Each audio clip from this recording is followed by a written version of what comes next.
What's up, everybody? It's another kind of chilly day here in the Orlando area. This is shaping up to be a pretty quick but fun video, so let's get going.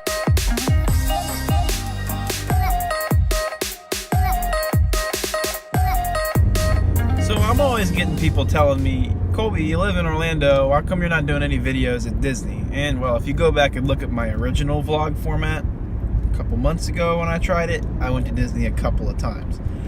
But mostly, I don't know, I just have never gotten down there. But today, we are going to show a little kind of interesting history in the Walt Disney World Resort. Mostly in the Bay Lake area. So bear with me. And I think you guys will find this kind of interesting because a lot of people do not know this even exists.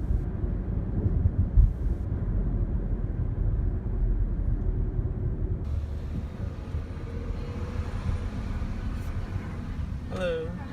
Thank you. So, hidden behind all the monorails and parking areas and all this by the TTC, there was another form of transportation that folks would use to get to the Magic Kingdom. Back in the 70s, that was the only park open, of course. And I don't really know how much remains. I went back here a couple of years ago, and it was mostly used for just like bus staging and cast parking and storage. But that was a few years ago, and we're gonna see what it looks like now, assuming I can still get back there. Here.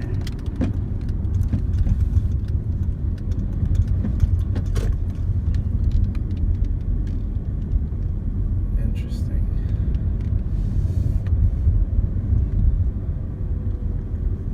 If you follow this road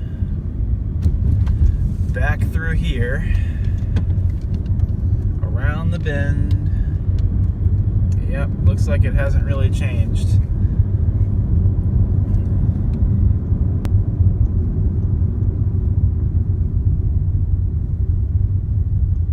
Yep, they still use it for some cast parking and things like that.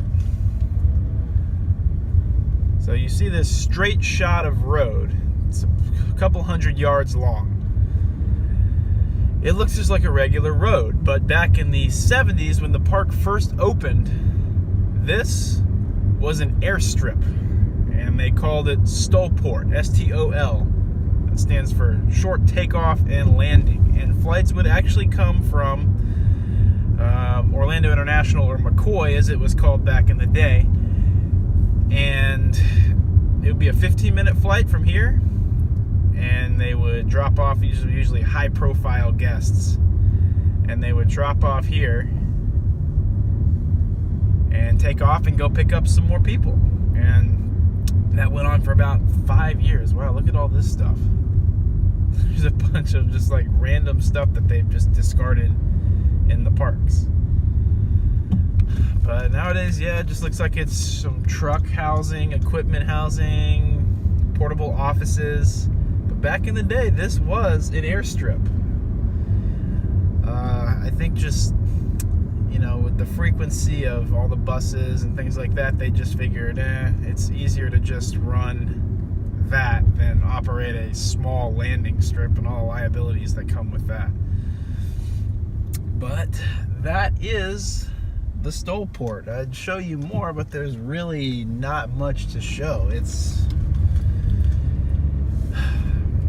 That's what you saw is what you get. There's not much more to it. And for those of you wondering why I didn't take the drone up, Walt Disney World is actually a federal no-fly zone.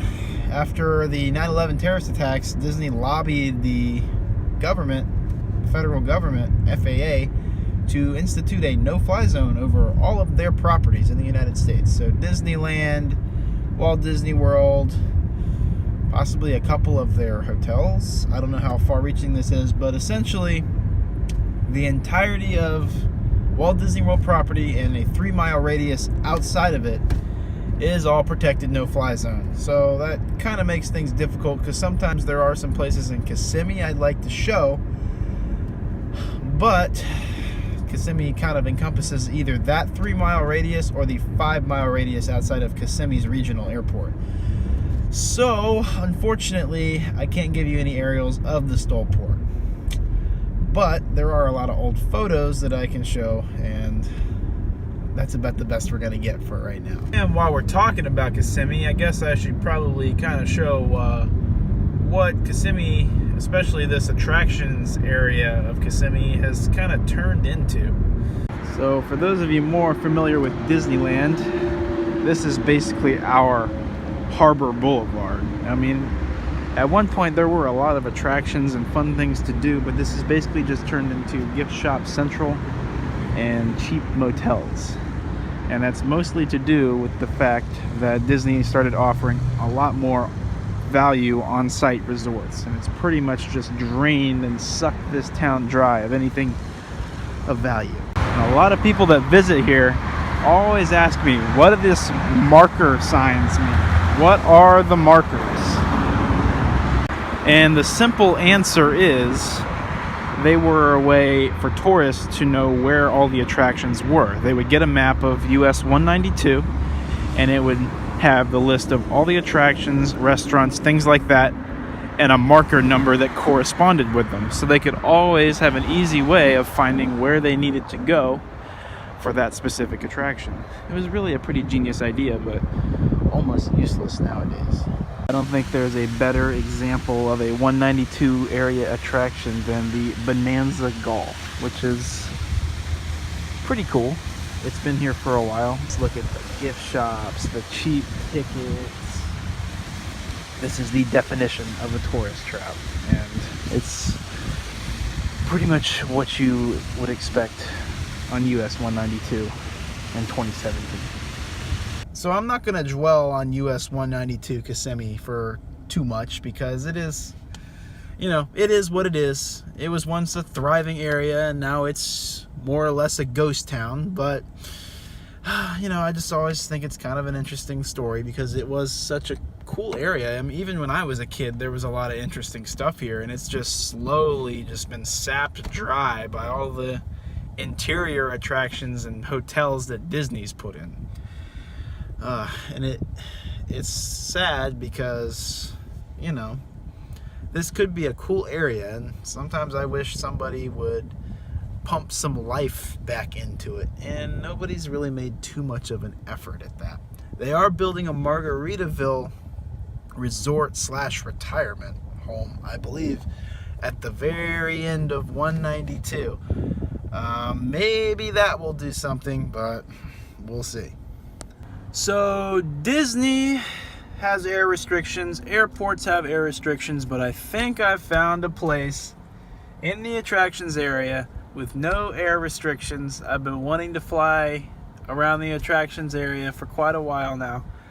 We're on South International Drive near Fun Spot and Universal Boulevard, and we're going to take it up and see what we can do.